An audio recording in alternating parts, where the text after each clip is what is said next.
Margaret Wilson sat at her kitchen table in Portland, Oregon, staring at the cream-colored invitation that had arrived in yesterday's mail.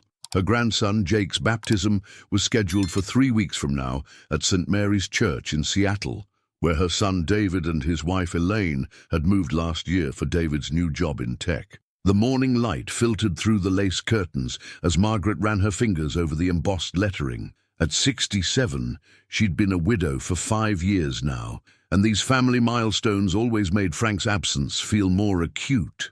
She picked up her phone and dialed David's number. "Hey, Mom," David answered, the sound of a baby fussing in the background. "Did you get the invitation?" "I did, sweetheart. It's beautiful," Margaret said, smiling at her son's voice. "I was just calling to let you know I'll be there. Should I book a hotel or do you have room for me to stay?" There was a slight pause. "Actually, let me check with Elaine about the arrangements. She's been handling most of the planning." Margaret heard muffled voices as David presumably covered the phone to speak with his wife. When he returned, his tone had changed subtly. "Mom, Elaine thinks it might be better if you don't feel obligated to make the trip. It's a long drive from Portland, and we know your arthritis has been acting up. The ceremony is just going to be small, mainly for Elaine's family, since most of them live here in Seattle." Margaret felt a twinge in her chest that had nothing to do with her physical health. "Oh, I see. But Jake is my only grandchild. I'd really like to be there." "I know, Mom, and we'll send plenty of pictures. Maybe you could come visit in a few weeks when things are less hectic. Elaine's parents are staying with us that weekend, and her 3 sisters and their families are coming too. The house will be chaotic." Margaret gripped the phone tighter. "I understand. I wouldn't want to impose." She swallowed the lump forming in her throat. "Tell Elaine congratulations and give little Jake a kiss from Grandma." After hanging up, Margaret sat in silence, the invitation still on the table before her. This wasn't the first time she'd felt Elaine creating distance between her and David's family. Since they'd married 4 years ago, holidays had become increasingly complicated, with David often explaining why they couldn't make it to Portland, or why Margaret's visits to Seattle needed to be postponed. Later that afternoon, Margaret's doorbell rang. It was her friend Susan from across the street, stopping by with a casserole. "You look down," Susan observed as Margaret invited her in. "Everything okay?" Margaret showed her the invitation and recounted the conversation with David. "I don't know what I've done to make Elaine uncomfortable. I've always tried to respect their space." Susan placed the casserole in Margaret's refrigerator and turned to her friend with a determined expression. "Margaret Wilson, you are that child's grandmother. If you want to be at his baptism, you should be there. David made it clear they don't want me to come." Margaret sighed. "Did David say that, or did Elaine?" Susan asked pointedly. "Because it sounds to me like Elaine made this decision, and David is just going along with it." Margaret thought back to the conversation. "He did say Elaine thinks it would be better if I didn't feel obligated to make the trip." "That's not the same as saying you're not welcome," Susan insisted. "Call David back. Tell him you appreciate their concern. But this is important to you, and you'll make your own hotel arrangements. See what he says then." As Susan left, Margaret considered her friend's advice. Was she letting her daughter-in-law dictate her relationship with her son and grandson? Or was she misreading the situation entirely? She picked up a framed photo from the side table, David as a toddler in Frank's arms, both of them beaming at the camera. Frank would have known what to do. He never shied away from difficult conversations, especially when family was involved. Margaret set the photo down and looked again at the invitation. Tomorrow, she decided. Tomorrow, she would call David back and be more direct about her wishes. If she was truly not wanted at the baptism, she deserved to hear it plainly. And if there was more to this situation than she understood, it was time to find out. The next morning, Margaret woke before her alarm. She'd slept fitfully, replaying yesterday's conversation with David in her mind, imagining all the things she should have said. Outside her bedroom window, Portland was shrouded in a light drizzle, the grey sky matching her mood. After her morning coffee, Margaret sat at the kitchen table with her phone in hand. She'd rehearsed what to say, but her fingers trembled slightly as she dialed David's number. It rang 4 times before going to voicemail. "Hi, this is David Wilson. Leave a message, and I'll get back to you." Margaret cleared her throat. "David, it's Mom. I've been thinking about Jake's baptism, and I'd like to talk to you again.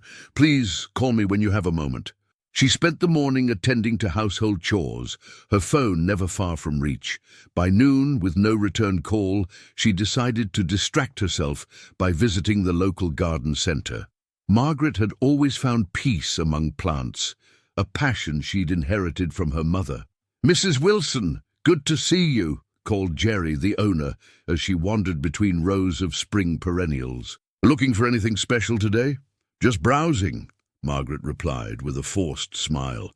"My hydrangeas could use some company." She selected a few plants, her thoughts still on Seattle. As Jerry rang up her purchases, her phone buzzed in her pocket. "David." "Excuse me," she said to Jerry, stepping aside to answer. "David, thank you for calling back." "Sorry, Mum. Work's been crazy today," he said, sounding harried. "What's up?" Margaret took a deep breath. "I've been thinking about our conversation yesterday, about Jake's baptism. I know Elaine is concerned about me making the trip, but this is important to me. I'd like to be there for my grandson." There was a long pause. "Mom," David began, his voice lowering. "It's complicated. Elaine's family is, well, they can be a lot. Her mother has very specific ideas about how everything should be, and Elaine is stressed about making her happy. I understand. Family dynamics can be challenging," Margaret said carefully. "But I'm Jake's grandmother. I don't need to stay at your house if that's difficult. I can get a hotel room nearby." "It's not just about the logistics," David said, his voice strained. "Elaine feels that you and her mother have different approaches to family traditions. She's worried about tensions during what should be a special day." Margaret felt a flash of indignation. "David, when have I ever caused tension at a family event? I've always tried to be respectful of Elaine's traditions." "I know, Mom. It's just—" He trailed off, and Margaret heard a door close, as if he'd moved to a more private space. "Look, to be completely honest, Elaine's mother has strong opinions about baptisms. Last time we visited, you mentioned that in your family, baptisms were more informal affairs. Elaine's mother overheard and, well, she took it as criticism." Margaret vaguely recalled the conversation, a harmless reminiscence about David's own baptism, which had been followed by a casual backyard gathering. "That wasn't meant as criticism, David. Every family has their own ways." "I know that. But Elaine's mother is sensitive about these things, and Elaine is trying to keep the peace." "By excluding me?" Margaret couldn't keep the hurt from her voice. David sighed heavily. "That's not... I didn't mean it like that. I'll talk to Elaine again, okay? See if we can work something out." After saying goodbye, Margaret paid for her plants. Her earlier enthusiasm for gardening diminished.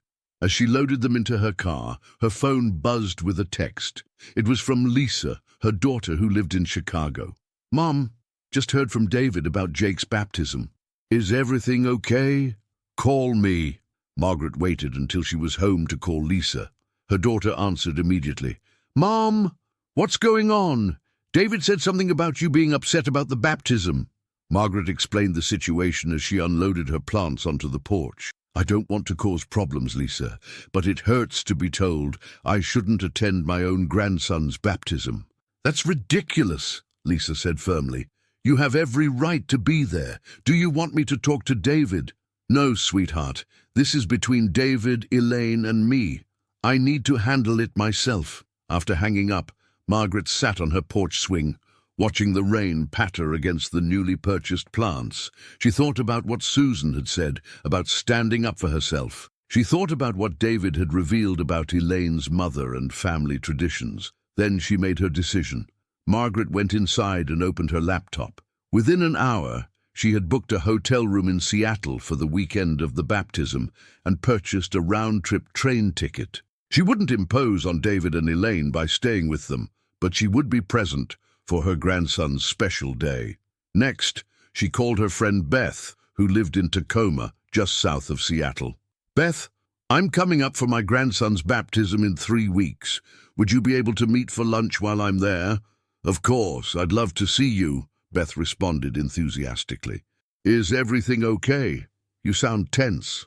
Margaret hesitated, then decided to be honest. There's some family drama. My daughter-in-law suggested I might not need to attend the baptism, but I've decided to go anyway.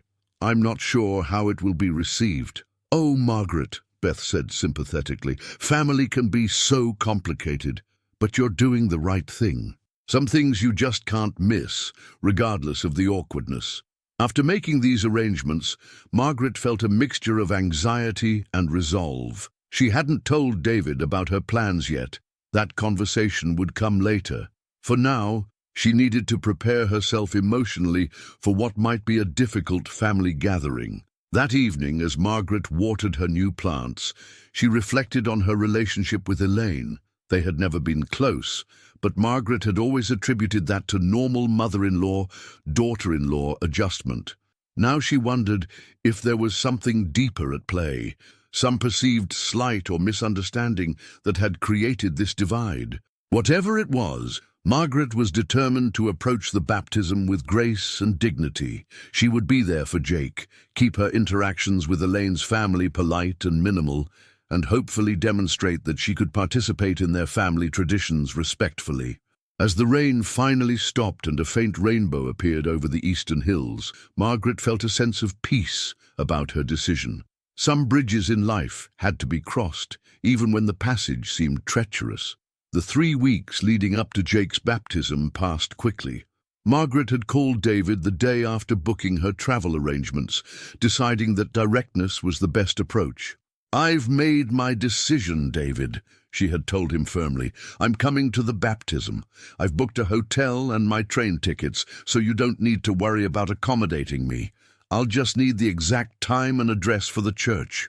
There had been a long silence before David responded, his voice a mixture of surprise and resignation. "Okay, Mom, if that's what you want." "The ceremony starts at 11 at St. Mary's on Highland Avenue." He had paused before adding, "I'll let Elaine know." Now, as Margaret settled into her seat on the Amtrak Cascades train from Portland to Seattle, she wondered if she had made the right choice. The familiar landscape of the Pacific Northwest slid by her window. Lush forests, glimpses of the Columbia River, small towns nestled in valleys. It was a journey she had made many times to visit David, but never with such apprehension. An elderly gentleman took the seat beside her, nodding politely as he arranged his belongings. "Heading to Seattle?" he asked conversationally.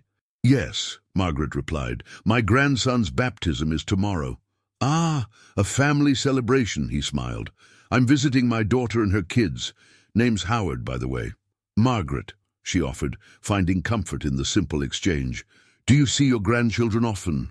Howard's face brightened. "Every couple of months. My daughter makes sure of it. Says the kids need to know their grandfather, especially since their grandmother passed a few years back." Margaret felt a pang of envy. "You're fortunate. My son lives in Seattle, but visits have become complicated since he married." Howard nodded knowingly. "In-law relationships can be tricky. My son-in-law and I didn't see eye to eye at first. Took us years to find common ground." "What changed?" Margaret asked, genuinely curious. Howard chuckled. "Stubbornness on both sides. Eventually my daughter sat us down and made us talk it out. Turns out we were both just trying to protect her in our own ways." He glanced at Margaret. "Sometimes you have to be the bigger person, even when you don't think you're the one who needs to change." His words stayed with Margaret as the train continued north. Was she being stubborn by insisting on attending the baptism, or was she standing up for her rightful place in her grandson's life? The line between the two felt increasingly blurry. By late afternoon, the train pulled into King Street Station in Seattle. Margaret collected her small suitcase and disembarked, the familiar scent of Puget Sound in the air. She had arranged for a ride-share to take her to the Westlake Hotel, a modest but comfortable establishment she had stayed at before. As the car navigated through downtown Seattle, Margaret's phone buzzed with a text from Lisa. "Landed safely in Seattle. Let me know how it goes tomorrow. Love you, Mum."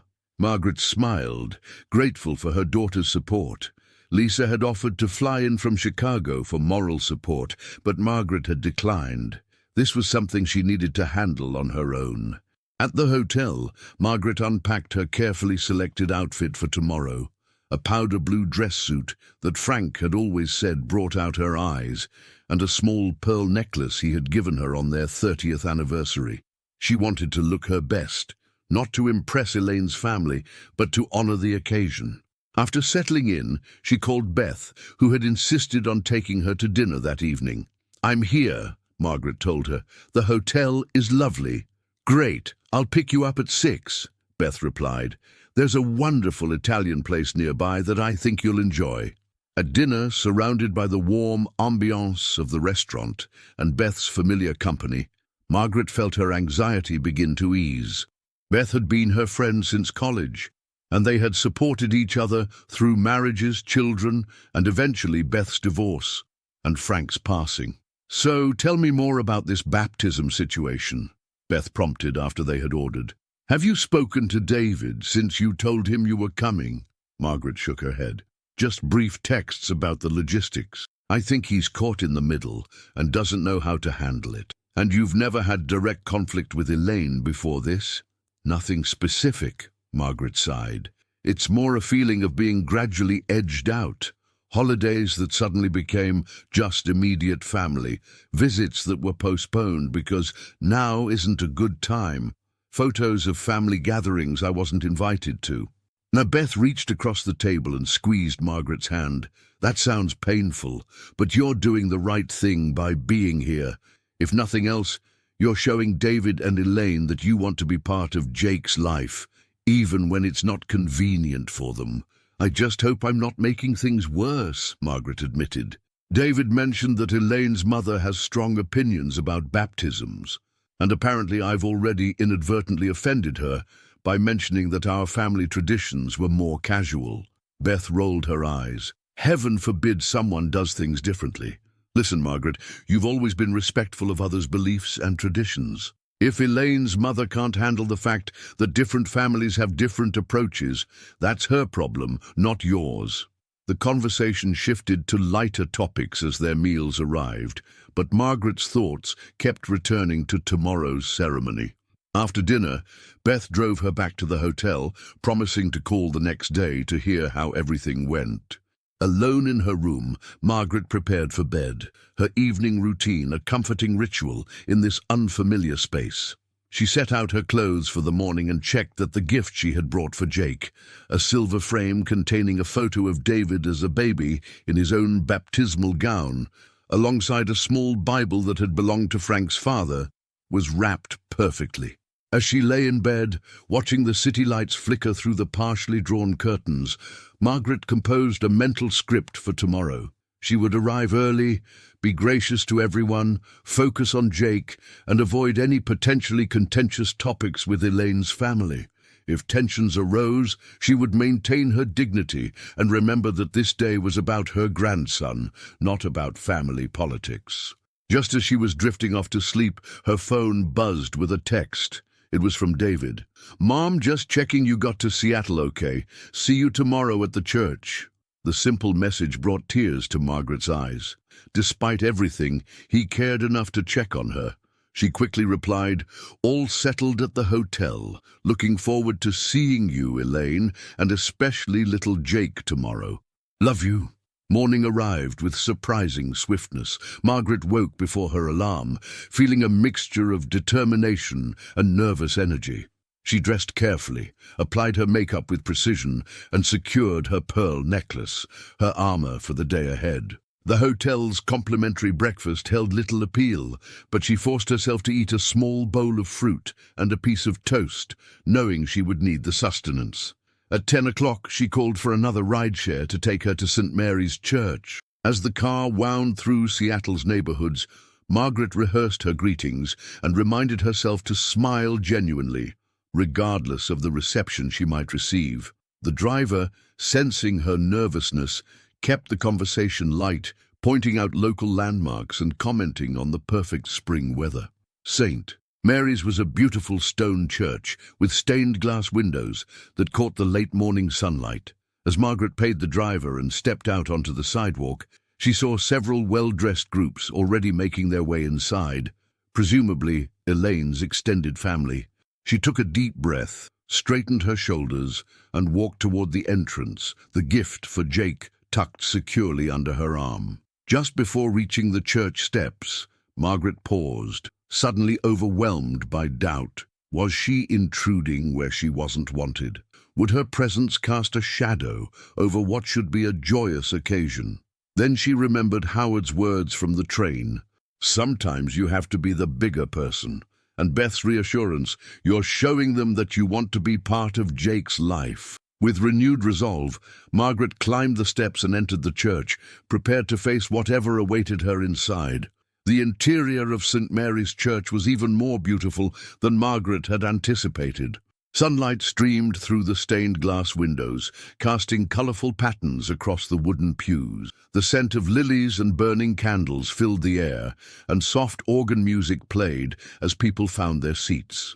Margaret stood in the vestibule for a moment, gathering her courage. Several people brushed past her, families with children dressed in their Sunday best, elderly couples walking arm in arm. No one seemed to notice her, which was both a relief and oddly disappointing. Scanning the growing crowd, Margaret spotted an usher and approached him.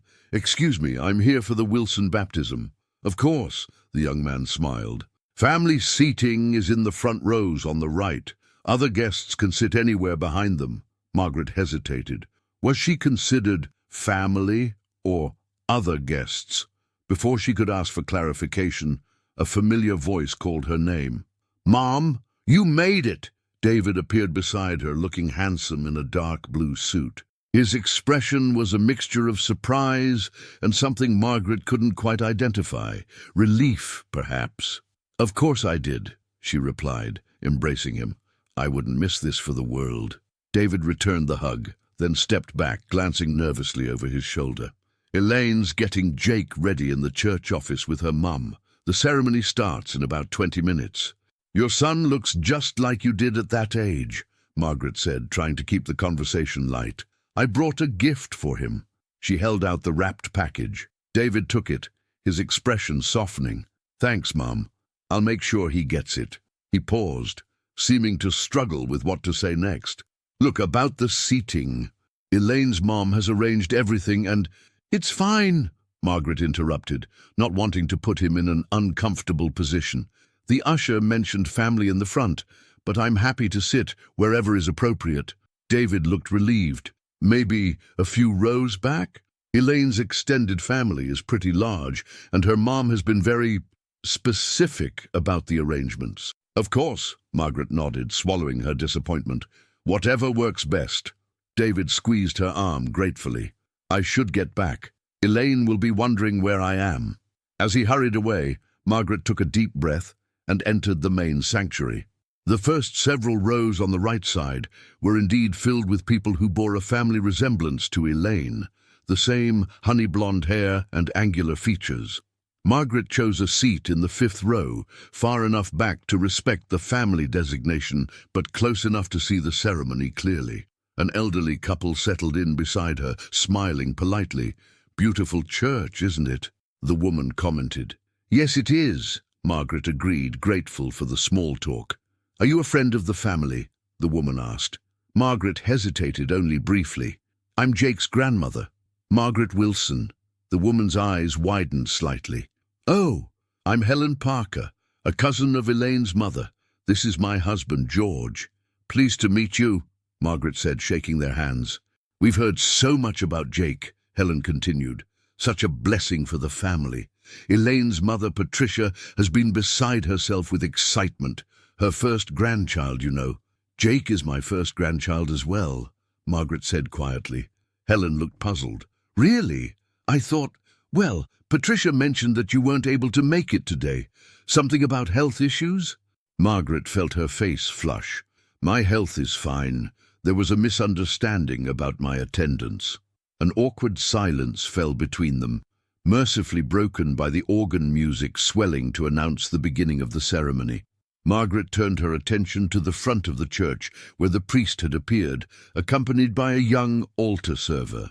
The congregation stood as the baptismal party entered from a side door, David carrying Jake, who was dressed in a long white gown that Margaret recognized with a pang as the one David himself had worn, preserved by Elaine's family.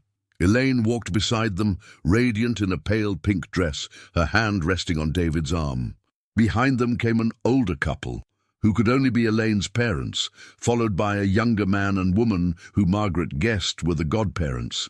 As they arranged themselves around the baptismal font, Margaret had a clear view of her grandson's face. Jake was awake, his bright eyes taking in the church surroundings with the curious gaze of a 6-month-old.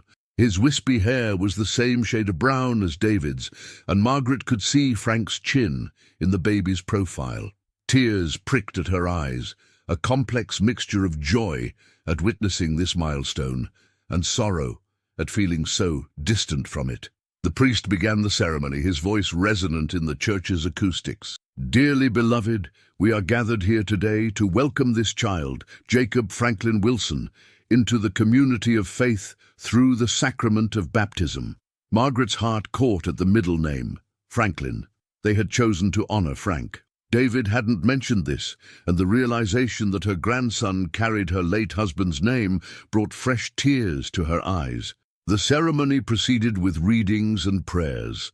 Elaine's mother stepped forward at one point to read a passage from Scripture, her voice clear and confident.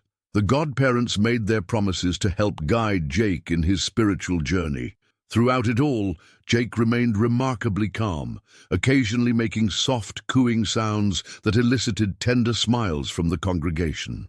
When the moment came for the actual baptism, David and Elaine approached the font with Jake. The priest took the baby gently in his arms and asked, "What name do you give this child?" "Jacob Franklin Wilson," David and Elaine responded in unison.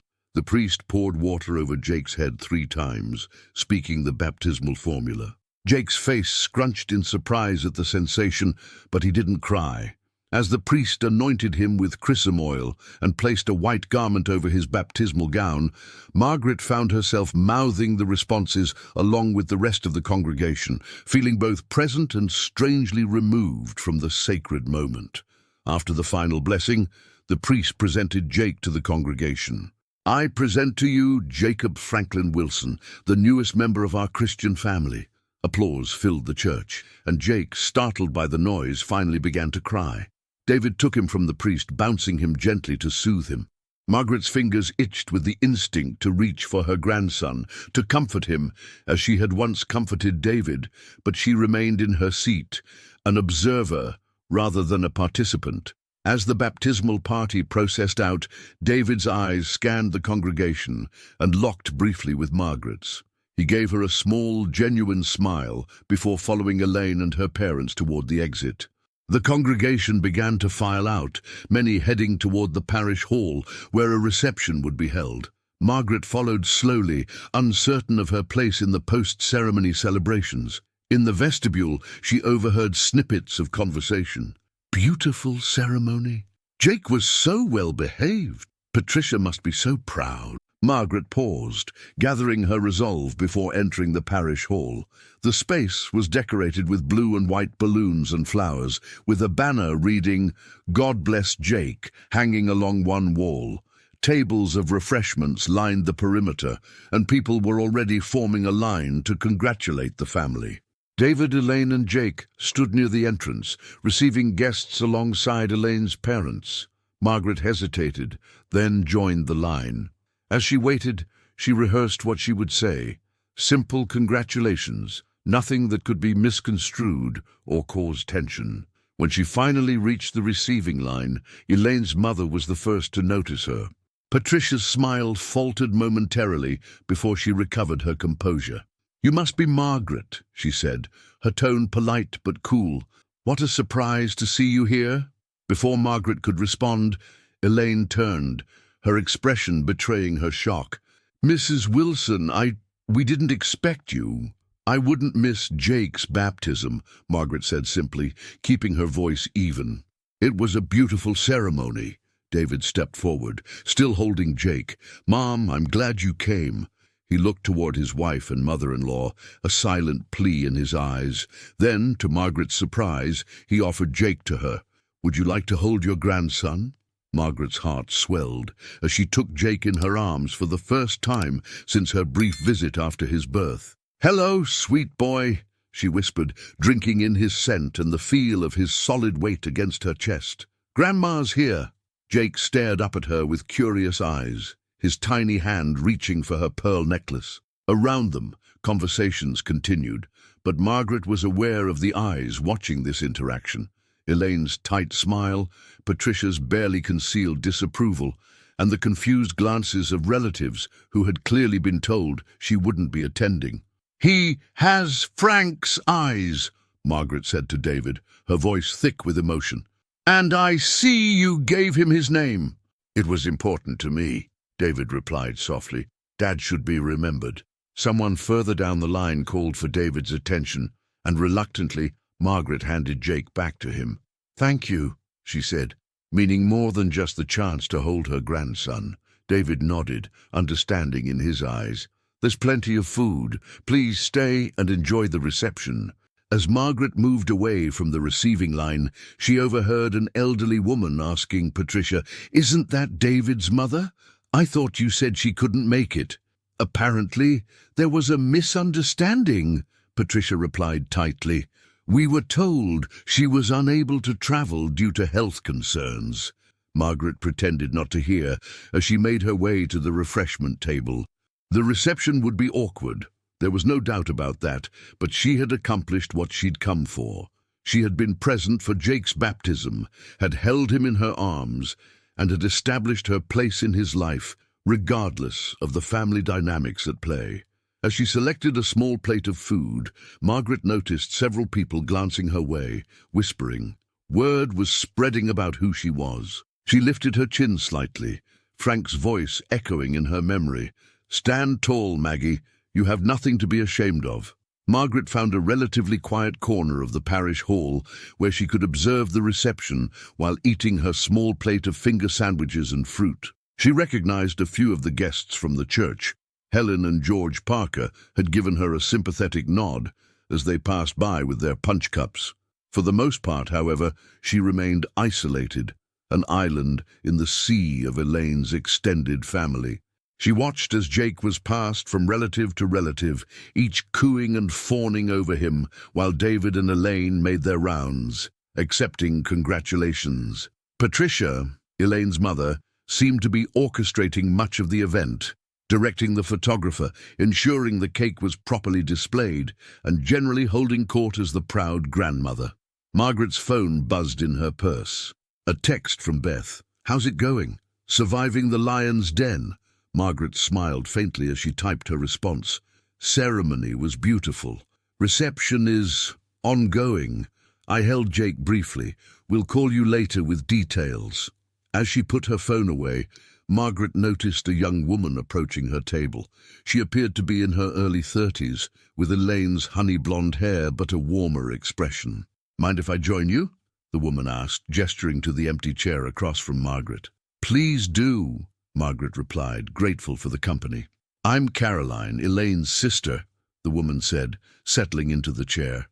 "And you must be Margaret, David's mom." Margaret nodded, preparing herself for potential hostility. Instead, Caroline leaned forward with a conspiratorial smile. "I have to say, I admire your guts. Mom told everyone you wouldn't be here, and then you just showed up anyway. That took courage." Surprised by Caroline's candor, Margaret wasn't sure how to respond. "Jake is my grandson. I wanted to be here for him." "Of course you did," Caroline agreed. "Look, I probably shouldn't be telling you this, but I think you deserve to know what's going on. Mum has always been territorial about family events. She likes to be the one in charge, the central grandmother figure.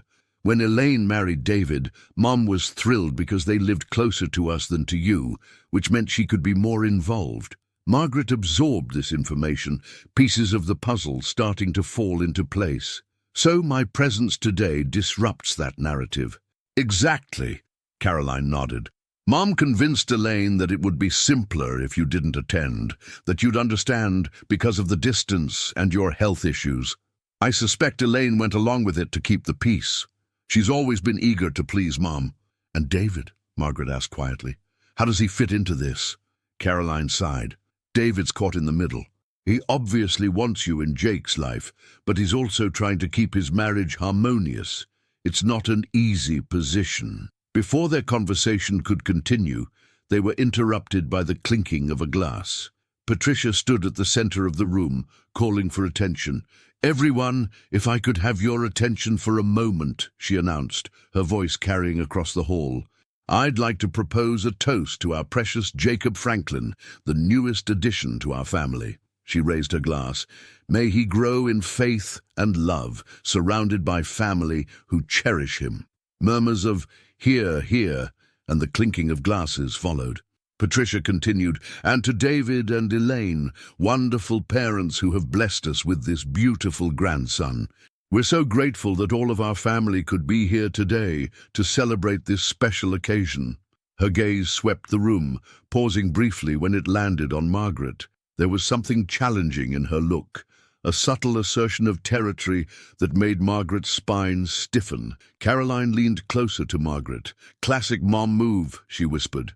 Emphasizing our family while looking directly at you. Margaret maintained her composure, lifting her water glass in acknowledgement of the toast. She refused to be baited into any public display that would validate Patricia's apparent view of her as an interloper. As the reception continued, Margaret observed David attempting to navigate between various family groups, his eyes occasionally finding hers across the room with an apologetic glance. Elaine remained primarily with her sisters and mother, Jake now sleeping peacefully in a portable bassinet beside them. Margaret had just decided that she had fulfilled her obligation and could gracefully exit when David approached her table. "Mom, can we talk?" he asked, his expression tense. "Somewhere private?" "Of course," Margaret replied, gathering her purse. She followed David out of the parish hall and into a small garden area behind the church. Spring flowers were beginning to bloom, and a stone bench offered a place to sit beneath a flowering dogwood tree. "I'm sorry about all this," David began, running a hand through his hair, a gesture so reminiscent of Frank that Margaret's heart clenched. "This isn't how I wanted things to go." "It's all right, David," Margaret said gently. "I understand that family dynamics can be complicated." "No, it's not all right," David countered, unexpected frustration in his voice. "You're Jake's grandmother, and you should have been welcomed properly today. I should have stood up to Elaine and her mother when they suggested you shouldn't come." Margaret placed her hand on his arm. "You're in a difficult position, caught between your wife and your mother. I don't envy you that." "That's no excuse," David insisted. "I let this happen, and now everyone's talking about how you showed up unexpectedly, and Elaine's upset, and her mother is making passive-aggressive comments, and it's all just—" He broke off, shaking his head. "I never meant to cause problems," Margaret said, feeling a twinge of guilt despite her conviction that she had done the right thing. "I just couldn't bear the thought of missing Jake's baptism." "You shouldn't have had to miss it," David said firmly, "and I'm glad you came, really." He looked directly at her, his expression softening. "When I saw you in the church, I was relieved. I've been feeling terrible about asking you not to come." Margaret squeezed his arm. "I know, sweetheart. And I appreciate that you let me hold Jake. That meant a lot to me." David smiled slightly.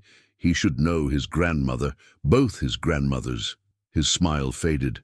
"I just need to figure out how to make that happen without all this tension." Before Margaret could respond, they were interrupted by the sound of approaching footsteps. Elaine appeared at the garden entrance, her expression tight, with barely contained emotion. "There you are," she said to David, her voice strained. "My mother is looking for you. She wants to do the family photos now." David nodded. "I'll be right there." He glanced at Margaret, clearly torn. "Go," Margaret urged him. "Don't keep them waiting." And as David walked back toward the parish hall, Elaine remained, her arms crossed defensively across her chest. For a moment, the two women regarded each other in silence, the weight of unspoken tensions hanging between them. Finally, Elaine spoke. "I think we need to clear the air, Mrs. Wilson." "I agree," Margaret replied, her heart racing but her voice steady. "And please, call me Margaret." Elaine's posture remained rigid. "My mother told me you weren't coming because of your health. I was surprised to see you today." "There was a misunderstanding," Margaret said carefully. "I never said I couldn't come due to health issues. In fact, I made it very clear to David that I wanted to attend. He told me you understood why it might be better if you didn't," Elaine countered. Margaret took a deep breath. "What I understood was that I was being deliberately excluded from an important family event. What I didn't understand was why." Elaine's composure faltered slightly. "It wasn't about excluding you. It was about simplifying things. My mother has very specific ideas about how family celebrations should be conducted, and I don't fit into those ideas." Margaret finished for her. "It's not that simple," Elaine protested, but her eyes betrayed her. "I think it is," Margaret said quietly. "Caroline explained some of it to me. Your mother wants to be the primary grandmother figure in Jake's life, and my presence complicates that narrative." Elaine's eyes widened at the mention of her sister. "Caroline shouldn't have—" "She was being kind," Margaret interrupted. "She saw that I was confused and hurt, and she offered me context for what was happening." Elaine fell silent, her internal conflict evident on her face. Margaret continued, her voice gentle but firm. "Elaine, I'm not here to compete with your mother or to intrude on your family traditions. I'm here because I love my grandson and my son, that's all. My mother feels that you've been judgmental about our family's approach to religious ceremonies," Elaine said, her voice small. "She overheard you talking to David about how your family baptisms were more casual." "That wasn't a criticism," Margaret explained. "It was just a reminiscence. Every family has their own traditions, and they're all valid." Elaine seemed to consider this, her defensive posture gradually relaxing.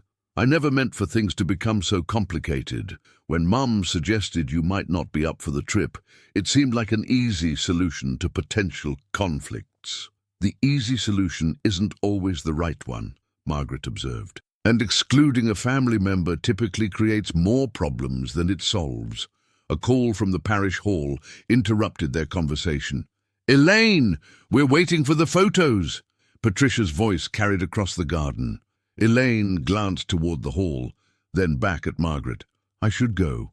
"Of course," Margaret nodded. "Your family is waiting." As Elaine turned to leave, she paused. Would you like to be in some of the photos? Not the formal family portraits that Mom arranged, but maybe some casual ones with Jake afterward?" The unexpected olive branch brought tears to Margaret's eyes. "I'd like that very much. Thank you, Elaine." Elaine nodded, a tentative smile crossing her face. "I'll come find you when we're done with the formal shots." As Elaine hurried back to the hall, Margaret remained on the bench, absorbing the significance of what had just transpired. It wasn't a complete resolution. Patricia's influence still loomed large, and years of subtle exclusion couldn't be undone in a single conversation, but it was a start. Margaret's phone buzzed again. Another text from Beth. "Still surviving?" This time, Margaret's response carried a note of cautious optimism. "Just had a breakthrough conversation with Elaine, being invited to join some photos with Jake. Small steps." Beth's reply came quickly. "That's huge. Proud of you for standing your ground." Margaret slipped her phone back into her purse and stood, smoothing her dress and touching her pearl necklace for reassurance. As she walked slowly back toward the parish hall, she reflected on the day's events. She had come prepared for rejection and isolation, determined merely to be present for Jake's baptism regardless of the reception she received. Instead, she had found unexpected allies in Caroline and potentially in Elaine herself. The path to true family harmony would undoubtedly be long and complex, particularly with Patricia's territorial instincts at play. But today had proven that Margaret's decision to attend had been the right one, not just for her own peace of mind, but for the future of her relationship with her son, daughter-in-law, and precious grandson. As she re-entered the parish hall, Margaret noticed David watching for her, relief evident in his expression when he spotted her. Across the room, Patricia was directing the photographer with authoritative gestures, her back to Margaret. And in the center of it all was Jake, awake now and looking around with curious eyes, blissfully unaware of the complex adult dynamics swirling around him. Margaret took a deep breath and stepped forward into the room, ready to claim her place, not as a rival grandmother or an intruder, but as an integral part of Jake's extended family, present and accounted for, impossible to deny or dismiss. The formal family photographs proceeded exactly as Patricia had orchestrated, with Elaine's extended family arranged in careful groupings around the baptismal party. Margaret watched from a respectful distance, observing the tableau of aunts, uncles, cousins, and grandparents shifting and rearranging themselves according to Patricia's directions and the photographer's instructions. "Just the immediate family now," Patricia announced, gesturing for Elaine's sisters and their husbands to step aside, leaving only David, Elaine, Jake, Patricia, and Elaine's father, Richard. The photographer captured several shots of this smaller group, Patricia beaming proudly beside Elaine, who held Jake in his baptismal gown. David stood on Elaine's other side, with Richard completing the picture of familial harmony. Margaret couldn't help but notice the conspicuous absence of Jake's other grandparent in this immediate family portrait. As the formal session concluded, people began to disperse back to the refreshment tables or to collect their belongings, the reception clearly winding down. Margaret was considering whether she should quietly slip away when she felt a presence beside her. "He's going to be cranky if we don't get some more casual photos soon," David said, nodding toward Jake, who was beginning to fuss in Elaine's arms. "Mum's been insisting on just one more for the last 20 minutes, Margaret smiled sympathetically. "Babies have their own schedules, regardless of grandmotherly ambitions. Speaking of which," David continued, lowering his voice, "Elaine mentioned she invited you to join us for some pictures with Jake. She meant it, but I'm not sure how to work around my mother-in-law without creating a scene." Before Margaret could respond, Elaine approached them, Jake squirming in her arms. "David, can you take him for a minute? He's getting restless and I need to help Mom with the cake." David took Jake, bouncing him gently. "Actually, I was thinking we should get some photos with my mom before Jake gets too fussy." Elaine glanced toward her mother, who was directing the caterers in the cutting of an elaborate baptismal cake. "Now might be good while Mom's distracted," she agreed, surprising Margaret with her conspiratorial tone. "The photographer's packing up, but we can use my phone." The three of them with Jake moved to a quiet corner of the hall near a stained glass window that cast colorful patterns across the wall. Elaine took out her phone and handed it to a passing cousin. "Jason, could you take a few photos of us with David's mom?"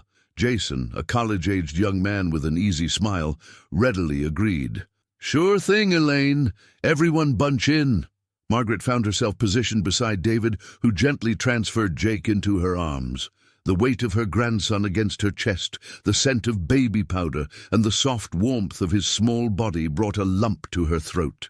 This was what she had come for, this connection, this acknowledgement of her place in Jake's life. "Smile," Jason called, capturing several shots of the four of them together, David, Elaine, Margaret, and Jake, a complete family picture that would have been impossible just hours earlier.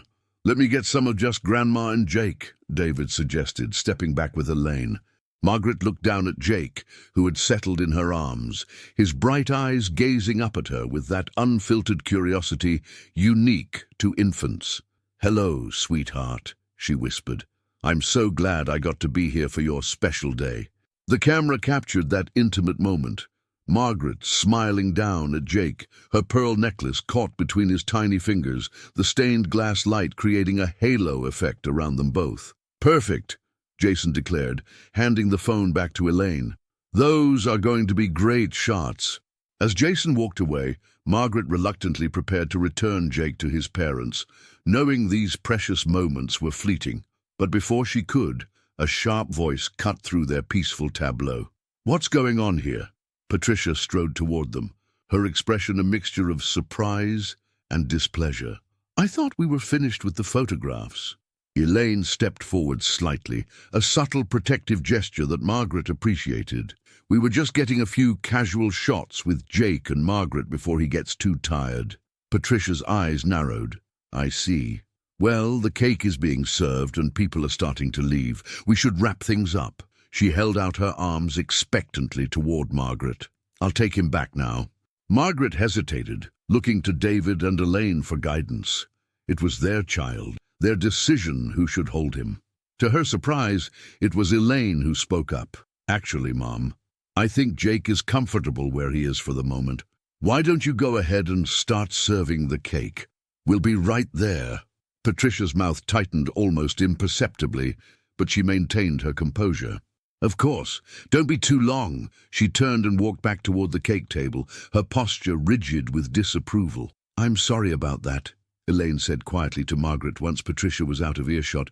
She can be possessive. I understand, Margaret replied, genuinely appreciating Elaine's small act of defiance on her behalf. Family dynamics are never simple. David placed a hand on Elaine's shoulder, silent support for her subtle rebellion against her mother's controlling nature.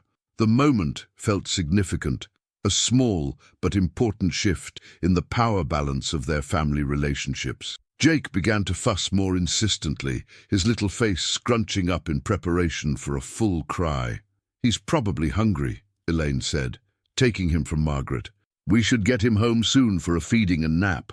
Of course, Margaret nodded, reluctantly letting go of her grandson. Thank you for letting me hold him. David checked his watch. Mom, what time is your train back to Portland tomorrow? Not until the afternoon, Margaret replied.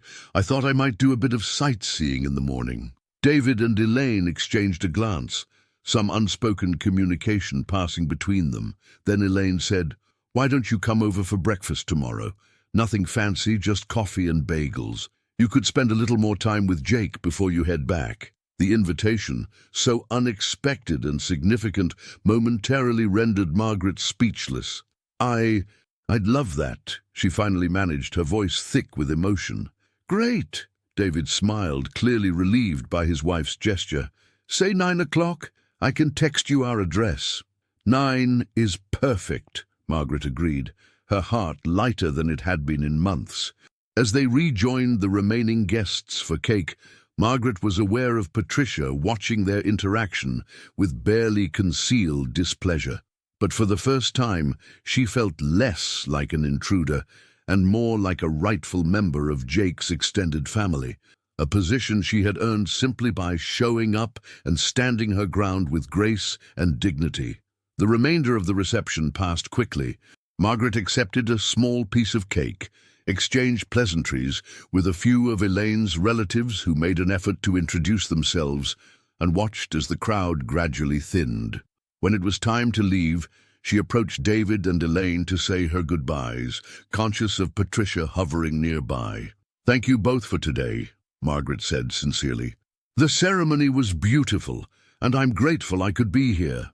We're glad you came, David replied, embracing her warmly. To Margaret's surprise, Elaine stepped forward and gave her a brief but genuine hug as well. We'll see you tomorrow morning, she said, loud enough for her mother to hear.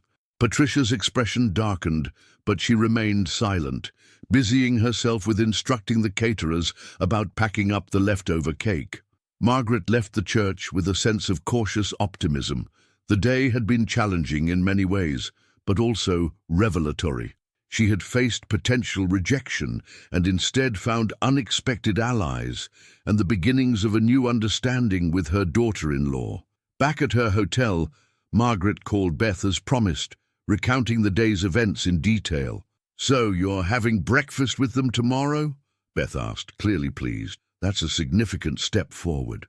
It is, Margaret agreed.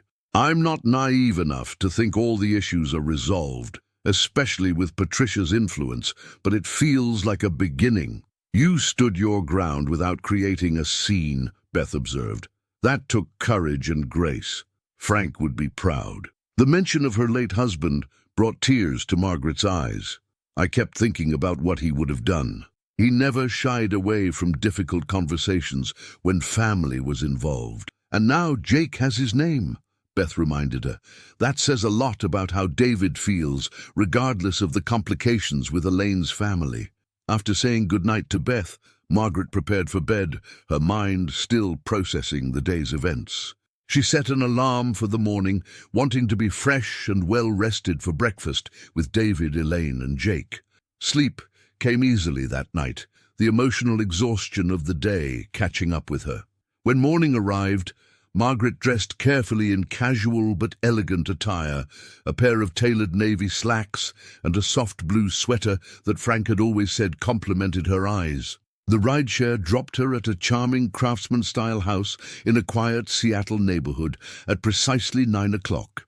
Margaret stood for a moment on the sidewalk, taking in the neat front yard with its early spring flowers and the welcoming red front door. This was her son's home, her grandson's home, and today she had been explicitly invited to enter it. David opened the door before she could knock, a welcoming smile on his face. "Mom, you're right on time, come in." The house was warm and inviting, with the scent of coffee and freshly baked goods filling the air. David led her through to a bright kitchen where Elaine was arranging bagels and fruit on a platter, Jake secured in a bouncer seat on the counter nearby, kicking his feet energetically. "Good morning, Margaret," Elaine greeted her, seeming more relaxed in her own home than she had been at the church. "Did you sleep well?" "Very well, thank you," Margaret replied, her eyes drawn to Jake. "And how's our little baptismal star this morning?" "Much happier now that he's out of that restrictive gown," David chuckled, lifting Jake from his bouncer. "Want to hold him while we get breakfast on the table?" "I'd love to," Margaret said, settling into a chair at the kitchen table with Jake in her arms. The casual, natural way David had offered his son to her spoke volumes about his desire to normalize her presence in Jake's life. As David and Elaine moved around the kitchen, working together to prepare breakfast, Margaret savored the moment with her grandson. Jake seemed more alert than he had been at the church, his eyes focusing on her face, his tiny hand once again finding her necklace. "He seems fascinated by your pearls," Elaine observed, placing a mug of coffee within Margaret's reach. "Frank gave me this necklace for our 30th anniversary," Margaret explained. "Perhaps on some level Jake recognizes something of his grandfather in them." A contemplative expression crossed Elaine's face. "David talks about his dad often.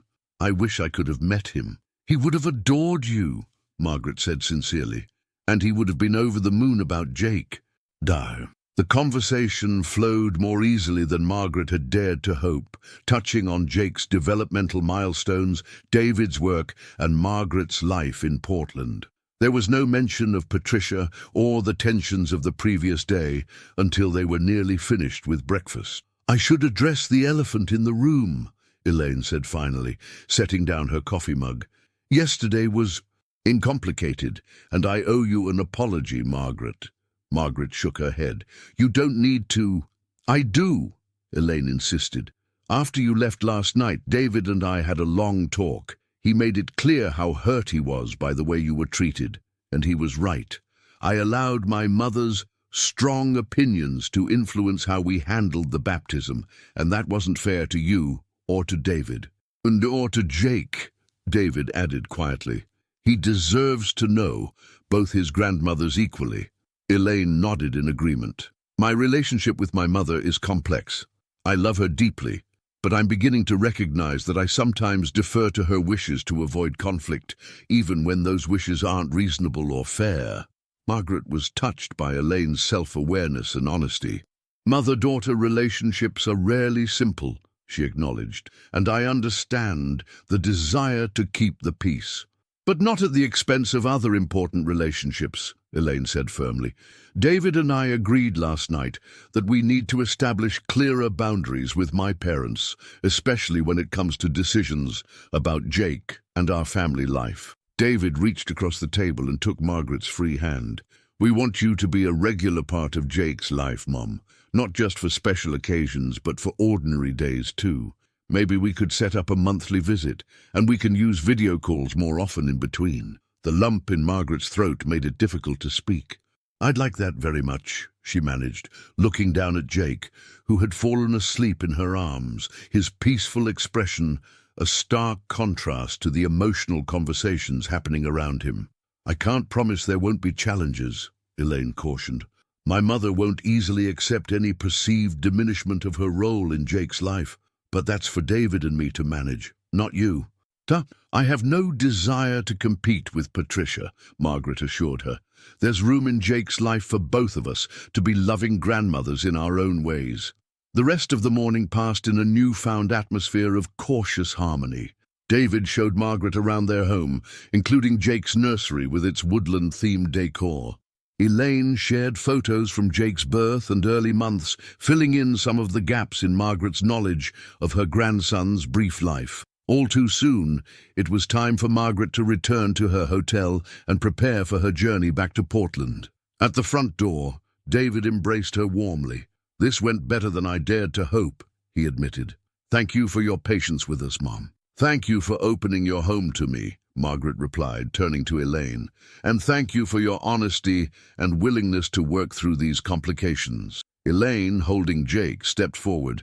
"Would you like to give Grandma a goodbye kiss, Jake?" she asked, bringing the baby close enough for Margaret to kiss his forehead. "I'll see you soon, sweet boy," Margaret whispered to her grandson. "Grandma loves you very much." As the rideshare pulled away from the curb, Margaret looked back at the three of them standing in the doorway, David with his arm around Elaine, Jake cradled between them, all waving goodbye. The image brought tears to her eyes, but they were tears of hope rather than sadness. The journey back to Portland that afternoon gave Margaret time to reflect on the weekend's events. What had begun as an act of quiet defiance, her decision to attend the baptism despite being told she wasn't needed, had evolved into something far more significant. By simply showing up and maintaining her dignity in the face of potential rejection, she had catalyzed an important shift in her relationship with David and Elaine. There would be challenges ahead, no doubt. Patricia's influence remained strong, and old patterns wouldn't change overnight. But the foundation had been laid for a more inclusive family dynamic, one that acknowledged Margaret's rightful place in Jake's life. As the train crossed from Washington into Oregon, Margaret's phone buzzed with a text from David. It was one of the photos from yesterday. Margaret holding Jake in front of the stained glass window, both of them illuminated by rainbow-colored light, her face alight with joy as she gazed down at her grandson. The accompanying message read, "Thank you for coming to the baptism, Mom. Everyone asked where you were, and your presence made the day complete. See you next month. Love, David, Elaine, and Jake." Margaret saved the photo, her heart full. Frank had always told her that family was worth fighting for, even when the battle was uncomfortable or seemed unwinnable. How right he had been. She gazed out the window at the passing landscape of the Pacific Northwest, the forests and rivers that connected Portland to Seattle, the physical distance between her home and her son's family. That distance hadn't changed, but the emotional barriers had begun to crumble. Margaret thought of Jake, sleeping peacefully in her arms just hours ago. She thought of Elaine's surprising invitation and apology. She thought of David's visible relief at seeing his mother and wife finding common ground.